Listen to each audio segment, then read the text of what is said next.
Colorado Springs hosting the NHL Board of Governors meetings this week alongside the insiders Darren, Dreger, Pierre, LeBrun, and Chris Johnston.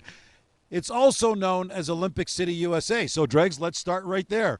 What's the latest on preparations for the Olympic Games? Well, it seems like a day-by-day thing that we have to continue to report on this, and it all circles around the venues in Milan. Are they going to be ready to the satisfaction level of the National Hockey League and the NHL Players Association? And then you had that golden quote from Deputy Commissioner Bill Daly last week where he said, look, if the arenas aren't ready, then the NHL just simply won't be there. I'm paraphrasing, but that was his point.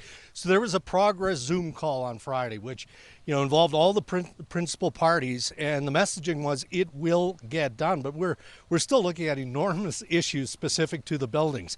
You're talking about how you get people into the building. How do you get them out of the building? The loading docks aren't complete, and there's a lot of infrastructure things that have to get accomplished, construction that needs to be done specific to the actual arena around the ice surface. So they're cautiously optimistic at this point. Well, and you can be sure the owners are going to get a good dose of that when they have this meeting. And I think back to 2 years ago, we were in Seattle for that Board of Governors almost to the day, and Gary Bettman said, there's mild concern they haven't started building the thing. So, I mean, this has been on the radar for some time now from the NHL. Obviously, it's advanced to something beyond mild concern given that we're 2 months out from these games. But the one thing I'll remind you of is that this happens around Olympics. And it's not just with hockey arenas. It could be swimming pools for the summer games, or there's always sort of last-minute things that are required. And, in fact, when the games were in turn back in 2006, a long time ago, they basically finished it right at the minute the games were starting there. And so I would expect something similar happens in Milan. Deputy Commissioner Bill Daly, as Dregs was saying, will address owners today about the Olympic update. And you can imagine the audience for that, because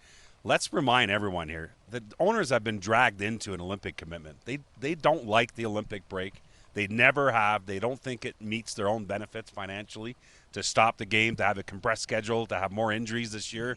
So to have that kind of update today, it'll be interesting to see how owners digest that. Another update today is the collective bargaining agreement as it pertains to playoff salary cap. When we were at the BOGs this time last year, the owner said, we got to do something about that. It's being mishandled.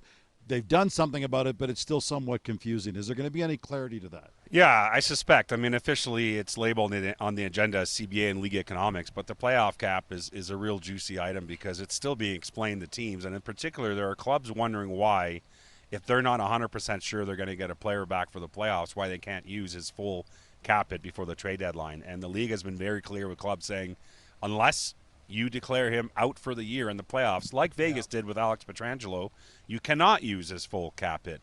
And the league is really drawing a hard line in the sand. And I think as I talk to different, executives around the league, team executives, they feel like the league has done a full pendulum on, there was an issue. The loophole in the playoffs was too much. But now the league has gone so far in the other direction that there's a lot of fear about the impact of this. Yeah, there's serious consternation. We haven't even got to the playoffs yet, but I've heard this from multiple different people where I'm not the one bringing it up, where they want to say, why aren't you guys talking about this more? And here's one thing to watch. When we get to the playoffs, you have to have a roster that is cap compliant for that day.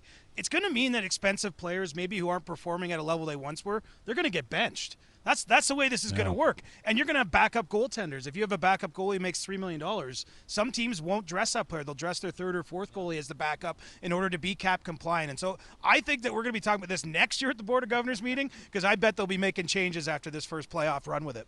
And Dregs, as we're making our way around the halls here, we're hearing about a very important coaches conference call coming up. Yeah, specific to gambling, right? And the issues, the rules that the National Hockey League will enforce club by club across the National Hockey League, what you can do and what you can't do. So there is a mandatory coaches conference call, we're told, on December 18th. So you got to be available. You have to be on this call. But the reality is this is, parties working together. The Coaches Association, the National Hockey League, and NHL head coaches want to understand thoroughly so that they can hammer home the messaging to all of their constituents, starting with the players. And we know why they're doing this, reminding, and that's because of the issues, ongoing issues that the NBA continues to deal with. News continues to flow in, and we'll continue to bring it to you alongside the insiders Darren Dreger, Pierre, LeBrun, and Chris Johnston at the NHL Board of Governors meetings in Colorado Springs.